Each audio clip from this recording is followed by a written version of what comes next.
I'm Joey McEvoy. I'm an East Coast snowboarder and a full-time fishing guide. Snowboarding has introduced me to the coolest people I know. With the help of my buddy Kai, in this series we're going to take those folks fishing, share their stories and the thing that we love. This is Boarderlines.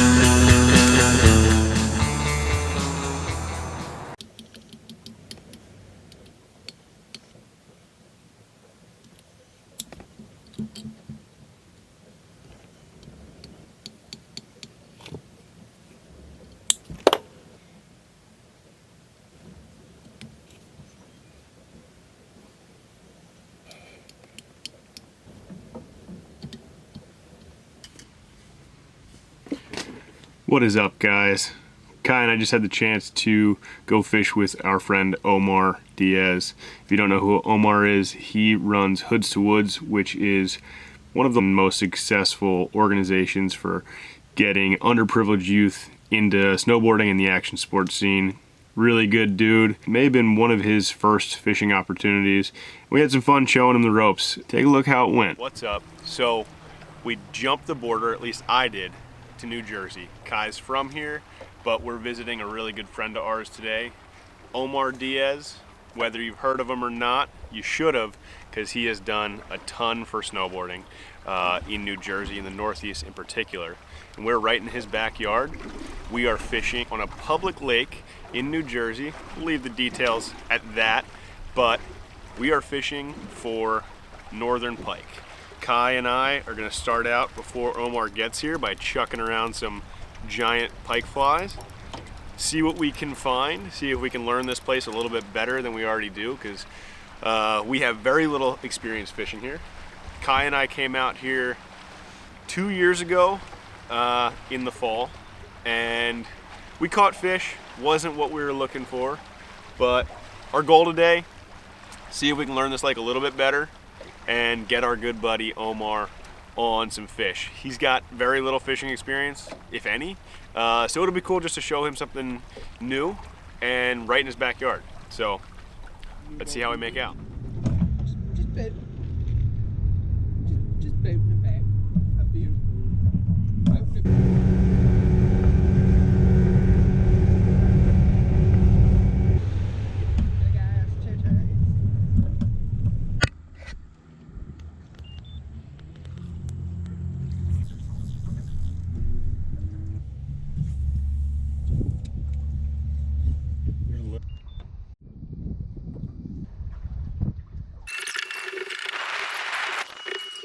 So that was brutal.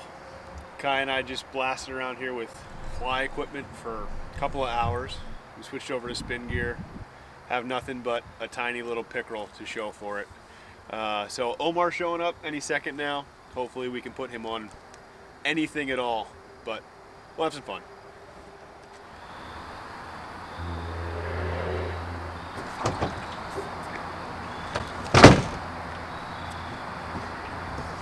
This ain't about you do the water skiing, is it? No. About to say. Much different rig. You know, seen this lake. I live on this lake. I ain't never been on this lake. I never knew this was here. Well, first time for everything. Yo, before we get into talking or anything like that, we definitely want to teach you how to cast. Just It's good to me. so yeah, so we start in there and work up this way so you can look at us way out. without having the sun. Yo, so the game plan. Yes, sir. So this is a suspended jerkbait. So the idea with it is it doesn't float, it doesn't sink. So when you pull this, it dives really fast. Really? And then stops immediately. So it's kind of cold right now, right? So the fish have been like kind of shut down. So what'll happen, you rip this really fast and then pause it. And on that pause is usually when they're gonna grab it, right? On the way in, I'm doing these hard pulls. Yeah. 2 or 3 of them, and I just pause it for 2-3 seconds. Usually they're gonna grab it on that pause, right? That's like, because like these hard pulls excites them, right? They're cold, they haven't been moving around. That's like, oh shit, there's something going past my face. And then on that pause, it gives them a chance to catch up, because like us, it's cold, they don't want to be moving too fast. Gotcha. And then quick pull, let it sink. Let's start with like, just give us kind of send it back to the beginning. How'd you get into boarding? Kind of your story. That's a good one, man. It all started with a magazine. It's called Thrasher. So skating came first. Oh yeah, skating happened when I was 9 years old. That was like my first love, and in the back of those skate magazines were that's where I saw snowboarding. But you know, living in the city and living in the hood, you don't really know any white people that ski or any of that. So sorry, this is where did you grow up? I grew up in Jersey City. Well, I was born and raised in the Dominican Republic, in the Caribbean. Then my parents kind of like moved out here to the East Coast. Came out here when I was 11 to the U.S. The only way you would learn about what was happening in skateboarding was either Thrasher magazine, Transworld, which came a little later really. But I used to buy Thrasher because it was black and white, so it was cheaper. Transworld was glossy and laminated, so you would pay more money for that. I'm like, yo, screw that. This was early 80s, man, like 80, 84 when I started that. Bam! Tell you what, I ain't catching shit. Fishing's 100% confidence. And 1% the fish deciding if they want to help you out. Very confident. Did I lose it? I don't feel any tightness. Dude, no way. There's two fish I just told you about. Yeah. Northern pike and chain pickerel. Yeah. Super sharp teeth on them. Yeah. One of them got that? Just cut it clean. So the solution to that, this one has steel leader, so they can't bite through steel. Ah. Well, that was our chance right there. That was the one. That was the big dude. And they got me.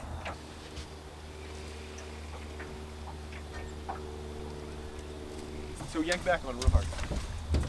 Yeah, wind it tight. There's something in there. Something. Bring it up. Your real dress. Get the net. What the hell did I get? Come on, son of a gun. There we go. Yeah, it's a pickerel. Look at that thing. What is that? This is probably the same. You the one that took my lure? Wait till you see the teeth. Well, I got you, buddy. Well, I'll be darned. I caught something. These are the slime. I am not touching that thing. Oh, you got it. Oh, hell no. What if it bites me? It can't bite you, but look, they can't bite you. Man, yeah, you say that until it does. He doesn't even have a neck. How could he bite you? There you go. Man, it's gonna fly away. That's my catch of the day. We're not eating it. We're throwing it back. Here you go, buddy. Bye. Cool. Yep. Fish on boat. Thank you. Good, I'm all slimy. Ew. Give me the Perel.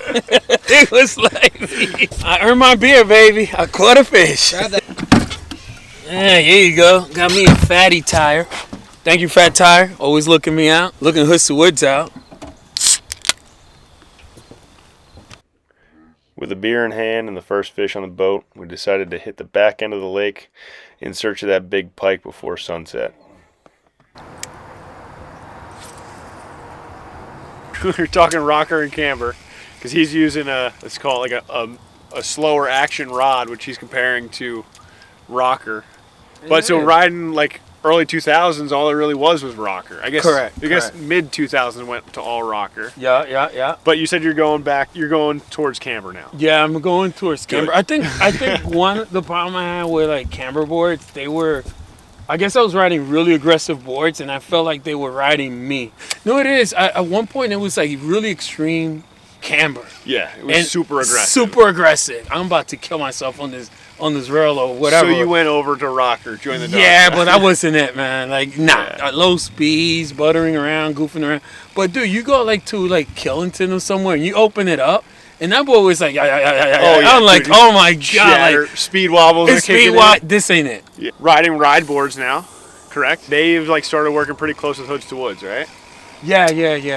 In the time that I've known you, I mean, you went from having reps flowing different boards as donations and stuff to now brands are like knocking at your door. You have endorsements with Ride and 686 who are looking to contribute to your program. What's that been like, going from scrounging to, you know, having everybody try and help you out? Obviously, it's a great feeling, right? You know, a lot of people ask, like, they talk to me like Hoods to Woods is like this new thing or like this new amazing thing. But dude, guess what's the difference between 14 years ago and now?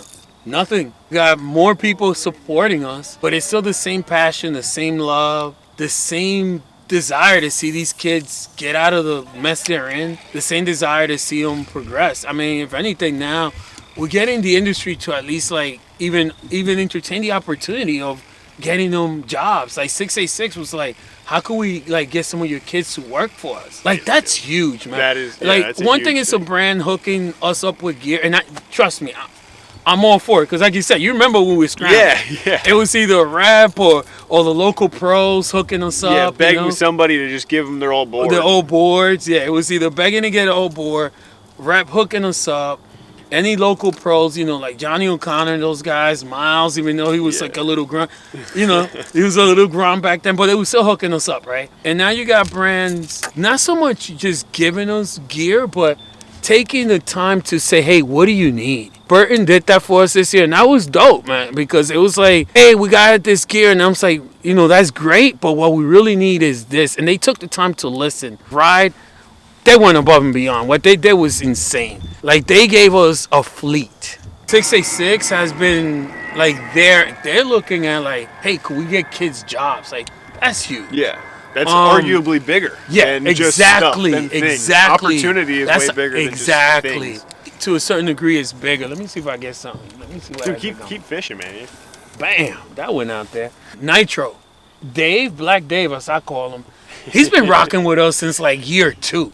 Not only has he donated boards to our like fundraiser events for like the last 12 years, he comes out and spends time with the kids, which is just good. Yeah. It's good for the kids to see somebody in the industry that looks like them. Yeah, because there's sick. Very few to begin with. Yeah. It's growing a ton. Like I don't think there's ever been as much diversity in snowboarding as there is right now. Yeah. I think that's a new thing. I mean, I've seen it change that way. Oh, without a doubt, ton man. in the last couple of years. Yeah, without a doubt. I have to give Arteryx probably years now been dropping money on the low. That's a bus. Because the bus is money, man. What do you think? A 56-passenger bus appears? Gotta give props to the resort. Mountain Creek, Big Snow, kudos to them. Hoods to Woods, what it is, it's just an opportunity to get kids to do this. Like, look, I live here. Like, this is my backyard, and I've never fished here. And you know why? Because I don't have a boat. I don't know anybody with a boat. Yeah. So it's very similar to like snowboard. There's a similar barrier to entry. Exactly. Like there's a price tag that comes along with being able to do these kind of things. Exactly. And if you don't have an in, you're outside looking in. In the early days of snowboarding, like when I first started, I remember some random guy like come up to me and be like, I want to hire you. I'm like, excuse me? He goes, there's no one ethnic here but you. You're so confident in your own skin and you're just out here being you that I would love to hire somebody of that confidence. We got something? That was a fish. Let's get it, baby. Come on. It's a fish. All right. Hope it's bigger than mine. Me bragging already. It doesn't feel too big, but... yeah. Look like the one on call. Yep. All right, buddy.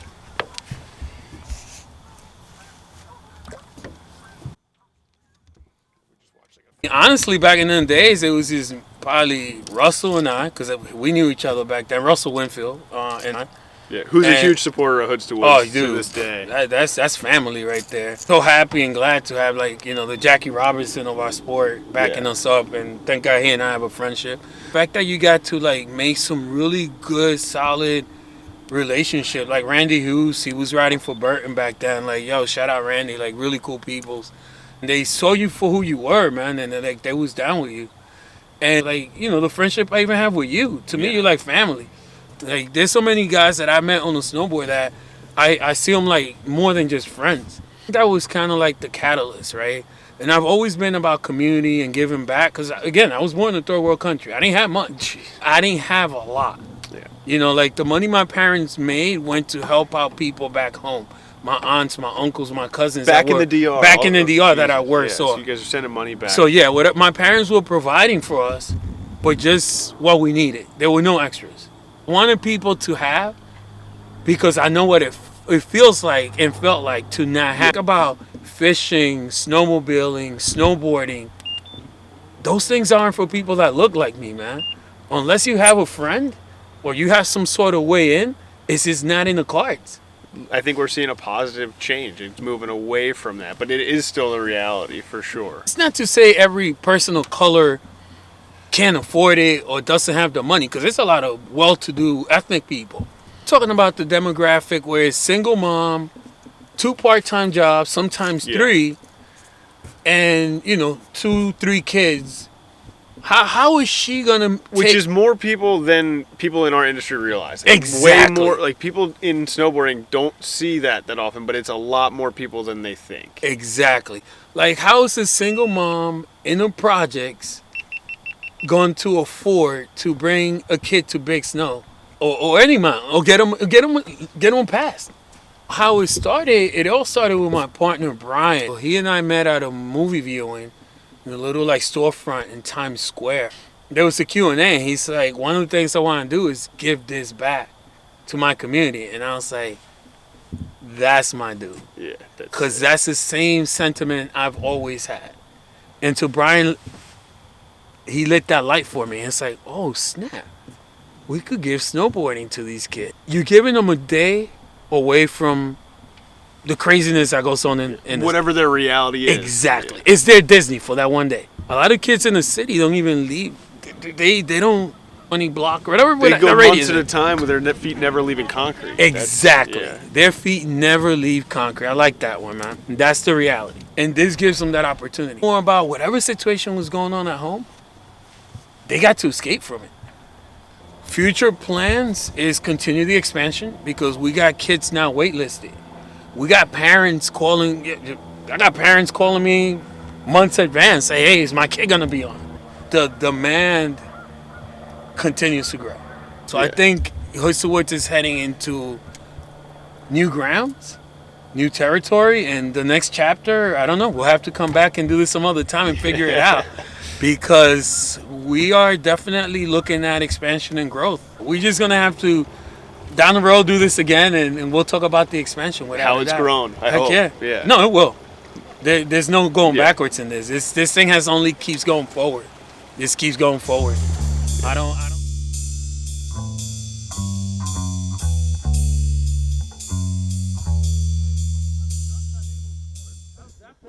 Well, there you have it, guys.